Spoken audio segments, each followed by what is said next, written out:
Alors, professeur Pachon, bonjour. Bonjour. On vient d'assister à votre intervention sur l'intelligence artificielle, notamment Retour du futur, comment l'intelligence artificielle peut-elle se mettre au service de l'Afrique et de ses médias, l'intelligence artificielle qui est présentée aujourd'hui comme un impératif pour les médias. Quel est l'impact de cette intelligence pour l'Afrique aujourd'hui? Je pense que l'impact est de plusieurs ordres. Ce qu'il faut d'abord reconnaître, c'est que l'Afrique a des spécificités qui rendent l'intelligence artificielle très très intéressante, notamment la diversité des langues, la diversité des cultures. Donc on a près de 3000 langues en Afrique et donc l'intelligence artificielle, ce qu'elle peut apporter, c'est cette possibilité d'adresser chacun dans son individualité et sans que ça ne coûte plus cher. Donc c'est ce que j'appelais la massification, la customisation de masse au prix de la production de masse. Okay? Parce que initialement, pour massifier, il fallait plutôt standardiser. Or, on est unique et donc ça, c'est le premier point que l'intelligence artificielle peut nous apporter. Le deuxième point, c'est qu'en Afrique, on n'a pas beaucoup de ressources. Et comme on n'a pas beaucoup de ressources, l'intelligence artificielle nous permet de faire des choses d'une très complexe, okay, qui demanderait beaucoup de travail, beaucoup de main-d'œuvre, très rapidement, quasiment à moindre coût. Enfin, pour certains algorithmes, ça coûterait zéro. Okay. Donc ça, c'est effectivement le deuxième point.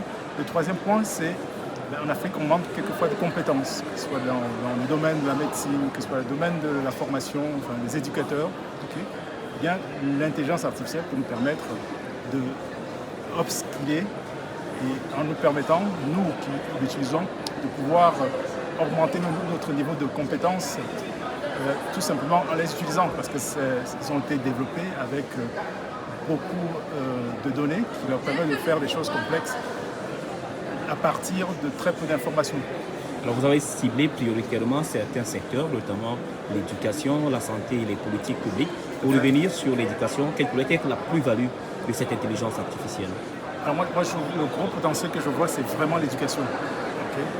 Et comme je le disais dans mon intervention, l'éducation, qu'est-ce qu'on cherche à faire? On cherche à éduquer tout enfant partout en Afrique. Et on a une population très jeune. Et aujourd'hui, la manière de le faire avec un coût acceptable, c'est de dire on va enseigner la même chose à tout le monde au même moment dans une classe. C'est ce que j'appelle l'approche ligne d'assemblage. Cette approche est simplement anti-pédagogique parce que chaque individu est unique.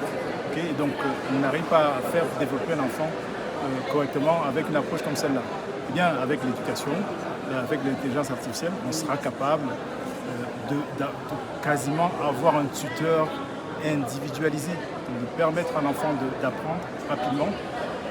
Et moi, je prédis que si on l'utilise de manière effective, d'ici quelques années, on aura des enfants super jeunes, 14-15 ans, qui sont capables de passer leur bac avec un très bon niveau de connaissance.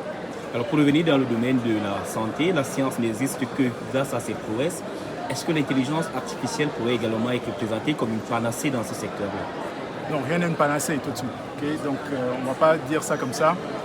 Quand on a le domaine de la santé, on peut beaucoup de choses.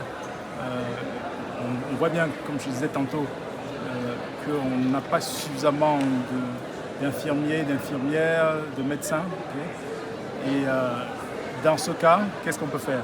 Une fois de plus, on utilise l'intelligence artificielle, c'est le cas de le dire. On peut imaginer même pas imaginer, ça existe aujourd'hui, des algorithmes, des solutions de diagnostic qui vont être utilisées basées sur l'intelligence artificielle, qui vont permettre aux patients de faire un autodiag, de savoir avec quelques éléments, quelques signes vitaux, d'identifier son type de maladie et de pouvoir l'orienter rapidement vers le centre médical adéquat.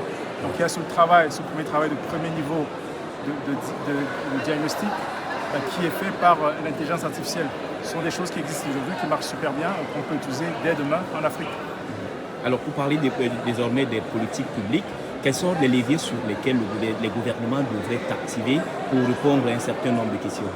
Je pense qu'il y a des leviers qui existent même depuis, j'allais dire, l'ère de la digitalisation et qui sont aujourd'hui renforcés par l'intelligence artificielle.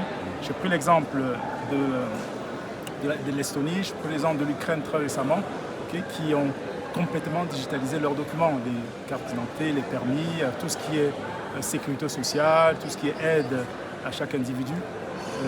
Récemment, j'ai entendu dire que le Rwanda faisait la même chose, ce qui est super. Mais qu'est-ce qu'on arrive à faire? On arrive à faire quelque chose qui adresse individuellement, donc on reprend le potentiel et les caractéristiques positives de l'intelligence artificielle, donc on adresse individuellement chaque citoyen.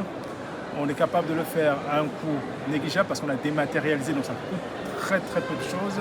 Donc on gagne en efficience, on gagne en traçabilité, on a un bon suivi des actes qui sont réalisés, on évite des doublons, okay, et on évite aussi que les gens qui ont par exemple besoin de certaines aides ne l'aient pas, tout simplement parce qu'ils ne savent pas. Donc l'intelligence artificielle de nature à faire ça, même aller plus loin en fait, hein, d'éviter les fraudes, ça il faut le dire. Donc sur les politiques publiques, on est capable d'atteindre des résultats assez impressionnants avec l'intelligence artificielle. Et aujourd'hui, on le voit, comme j'ai dit, Estonie, Ukraine, et exemple en Afrique, Rwanda, qui peut inspirer également d'autres pays. Et on va peut-être sortir par là une adresse à l'ensemble de l'auditoire de l'Union africaine de radiodiffusion. Écoutez, just do it. Elle est là, la technologie est là.